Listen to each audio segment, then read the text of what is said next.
Le 1er novembre 2021 est entrée en vigueur la loi dite Chassaigne 1, qui porte la pension de retraite des chefs d'exploitation de 75 % à 85 % du SMIC. Grâce à la mobilisation des organisations syndicales, à la pugnacité de notre collègue député communiste André Chassaigne, ce sont 230 000 actuels et futurs retraités agricoles qui ont vu leur retraite passer de 914 à 1 036 € net par mois.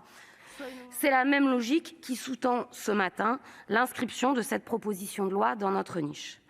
En effet, lors des débats de la première proposition de loi, l'angle mort des conjoints collaborateurs des exploitants agricoles a été largement relevé. Si la situation de nos agriculteurs demeure difficile face aux lois du marché et des distributeurs qui ne leur permettent toujours pas de vivre dignement de leur travail, celle des conjoints agricoles et des aides familiaux est encore plus précaire. En effet, le régime des non-salariés agricoles opère une distinction entre les exploitants qui bénéficient d'une pension minimale de 700 € pour une carrière complète, quand les conjoints collaborateurs et aides familiaux s'élèvent à seulement 555,50 €. Cette proposition de loi prévoit donc d'aligner les pensions de référence des aides familiaux et des conjoints collaborateurs sur celles des exploitants agricoles. Je voudrais ici citer le rapport d'information de la délégation aux droits des femmes du Sénat du 14 octobre sur la situation des femmes dans les territoires ruraux, qui pointait déjà les inégalités des retraites agricoles, avec une pension 2,5 fois plus faible que la moyenne. Il ne faut pas oublier non plus les 5 000 à 6 000 femmes qui travaillent dans les exploitations agricoles de leur conjoint sans aucun statut.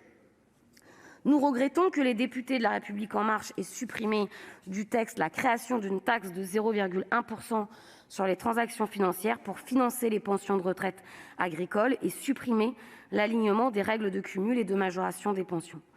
Néanmoins, cette proposition de loi est un réel progrès pour les 214 000 conjoints agricoles et aides familiaux, et particulièrement les femmes, qui vont bénéficier de 100 € net par mois supplémentaires avec l'adoption de ce texte. Je ne peux d'ailleurs, monsieur le ministre, que me féliciter au nom de mon groupe, plus largement de l'ensemble de mes collègues, que nous soyons dans de très bonnes dispositions avec le gouvernement au moment de débattre et je n'en doute pas d'adopter cette proposition de loi ici au Sénat. Par rapport à ce que nous avons pu connaître lors de la présentation de la première proposition de loi ici au Sénat, où le gouvernement avait, lors de son premier passage, tout tenté pour qu'elle ne puisse pas être adoptée.